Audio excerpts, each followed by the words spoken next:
Assalamualaikum warahmatullahi wabarakatuh. Perkenalkan, nama saya Arya Bintang dari kelas 006 TPLK 003. Saya ingin menjelaskan tentang sequence diagram pada mata kuliah kerja praktek. Di sini saya sekelompok dengan Rafli Hardiansyah dan Willy Sutikno. Pertama di sini ada sequence diagram login.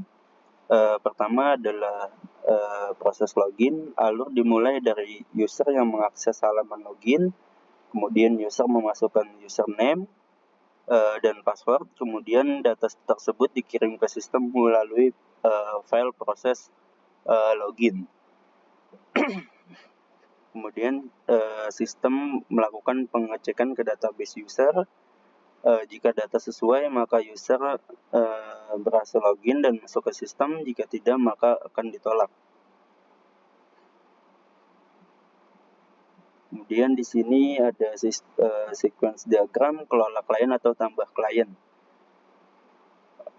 Di sini user menginput data klien melalui form. Kemudian sistem memproses data tersebut. Setelah itu data disimpan ke dalam database. Jika berhasil, maka sistem akan memberikan notifikasi bahwa data klien telah berhasil ditambahkan. Kemudian di sini ada sequence diagram tracking dokumen.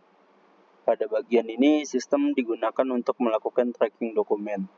User mengakses halaman tracking dokumen, lalu sistem akan mengambil data dari database, biasanya menggunakan query seperti select dan join untuk menggabungkan data dokumen dengan data terkait lainnya. Hasilnya kemudian ditampilkan kepada user dalam bentuk informasi status dokumen.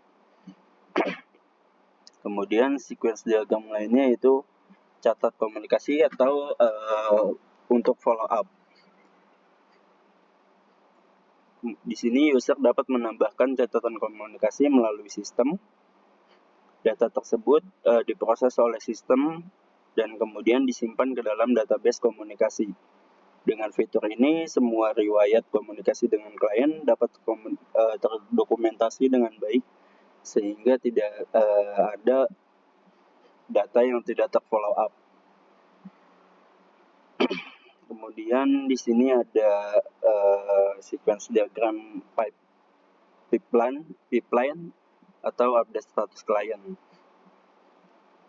Pada bagian ini, sistem digunakan untuk mengupdate status klien.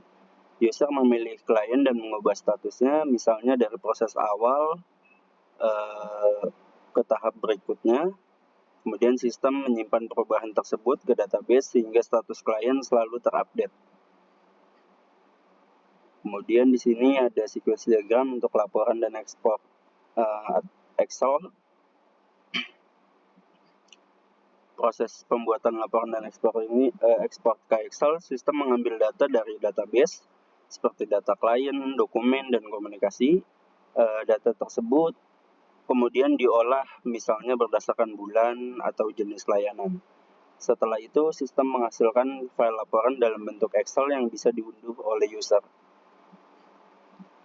Ya, dengan sequence diagram ini, kita dapat memahami bagaimana alur proses di dalam sistem berjalan secara detail, mulai dari interaksi user hingga penyimpanan semua data di database.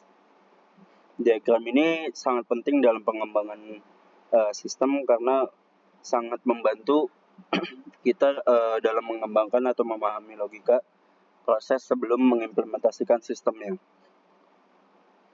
Cukup sekian dari saya, kurang lebihnya mohon maaf. Wassalamualaikum warahmatullahi wabarakatuh.